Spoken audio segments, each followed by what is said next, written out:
Welcome to the second video in a 10-part video series to helping you to reassess your business post-lockdown. In this video, I'm going to share a simple model to reassess your business. It's called the business triangle model. If you can draw a triangle and at the top of that triangle, write down the words product and service. At the bottom left-hand corner of the triangle, write down the words back office. And at the bottom right-hand corner of the triangle, write down the words marketing. What I'm about to share with you are 3 questions per area, so 9 questions in total, that'll help you to just reassess where you are right now and to give you some ideas as to how to use this model. After this video, you are more than welcome to sit with your own teams and to unpack this model even further by asking more questions in relation to the 3 areas of this triangle. Let's start with back office. Question number 1. What digital opportunities have you decided to fully implement into your business offering? So consider what has worked during lockdown and what makes sense for your business from a risk point of view. And what are those offerings and how are you going to entrench them into your business? Question number 2. What are you doing right now to maintain relationships with your key customers, your suppliers, and your value chain? These are people that feed into your system. So what are you doing right now to make sure that they are still viable to sustain your own business model? Question number 3 is what gaps, opportunities, threats, or strengths do you need to address in your business? Whether it's systems, the staff, resources, new assets, new technology, or infrastructure that lockdown and post-lockdown and having people work from home has identified as a gap that needs to be bridged. Those are the 3 questions on back office. Let's now look at marketing. Question number 1. During lockdown and post-lockdown, what marketing initiatives worked and did not work? Also consider these questions with respect to your marketing initiative. What do you need to stop doing because it is no longer relevant? What do you need to do less of because the timing and things change so often, you might consider doing less of it? What do you need to do more of because you've seen it work with your audience? What do you need to continue doing? And what do you need to start doing? That's question number 1. Question number 2. What are you doing from a marketing point of view to stay relevant with your customers?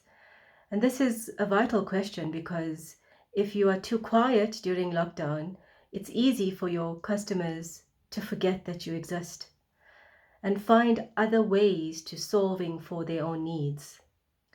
And question number 3, what online platforms are you using to stay relevant with your clients, your staff, your suppliers, and potential customers?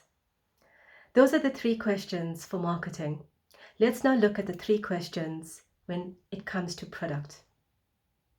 Question number 1. What are you doing currently for your customers, both during and post-lockdown? Number 1, it could be offering new products or services. Number 2, it could be offering complementary services when something else is bought in relation to it. Number 3, you could be giving them reports, complementary reports that is in alignment with where their business is and that will help their business understand the risk better. And number 4, you could just be giving updates on where you are as a business and your new products or services. Or you could be offering free advice, just general free advice that has nothing to do with your product or service, but you're still staying relevant in the eyes of your customers. That's question number 1.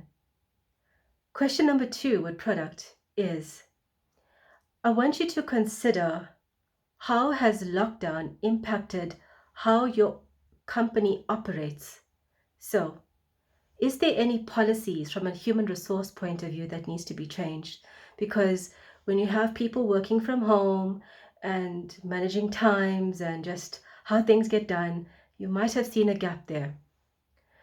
Maybe there's some new rules as to how consults are done when you're engaging with a client for the first time, which platform to use as an online platform, who initiates the call, how do the meeting actually gets conducted.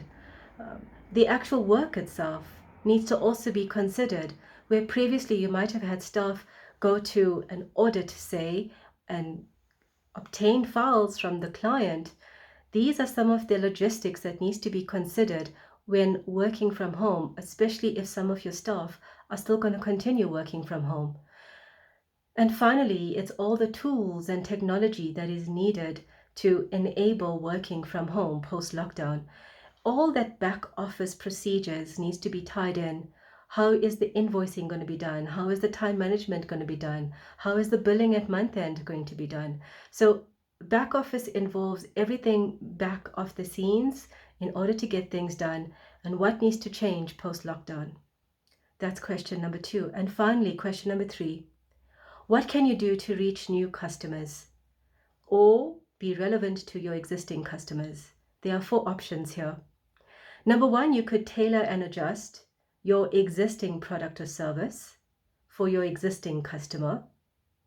2, you could create a new product or service for your existing customer. Or 3, you could sell your existing product or service to a new customer.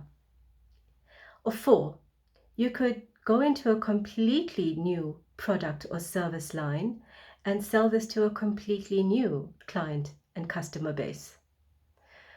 This video has given you insights into how to use the business triangle model to reassess your own business.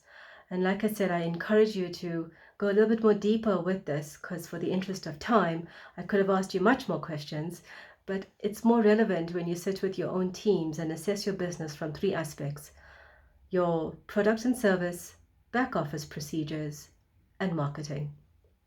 I'll see you in the next video as part of this 10-part video series to reassessing your business post-lockdown. See you then.